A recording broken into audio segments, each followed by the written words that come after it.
Apologetics is probably one of the most frequently misunderstood words in Christian circles. It has nothing to do with apologizing. I've heard so many people say, well, why are you always apologizing for your faith? Actually, apologetics, it's many times in the Bible, roughly about 20 times, but 1 Peter 3:15, it says, sanctify Christ as Lord in your heart.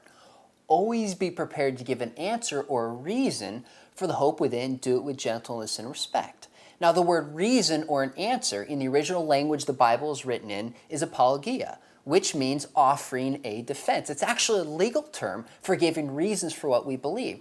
Now, what's interesting is the Bible talks about evangelism being a certain gift, and we're all supposed to evangelize, but in particular, everybody is called to be an apologist. We're all called to give answers for what we believe and why we believe it. I think C.S. Lewis was right. He said the question is not if we're an apologist or not. The question is how good of an apologist are we?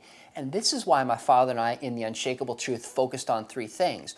What is it that Christians believe? What are the core truths that have always characterized the Christian faith? But second, how do we know that those truths are actually true?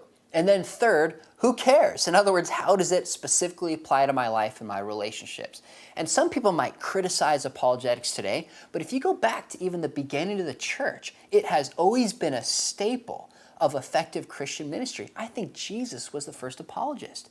He was pressed by some of the Jews at his time, and you look in John chapters 5 and John chapter 8, and he gives rational reasons for him being true. He talks about the scriptures being a testimony to him. He talks about miracles. He talks about prophecy in the Old Testament. We see it in the life of Paul. We see it in the early church. So apologetics is simply offering a reason for the hope that we have within and trusting the Holy Spirit to take that truth and apply it to somebody's life.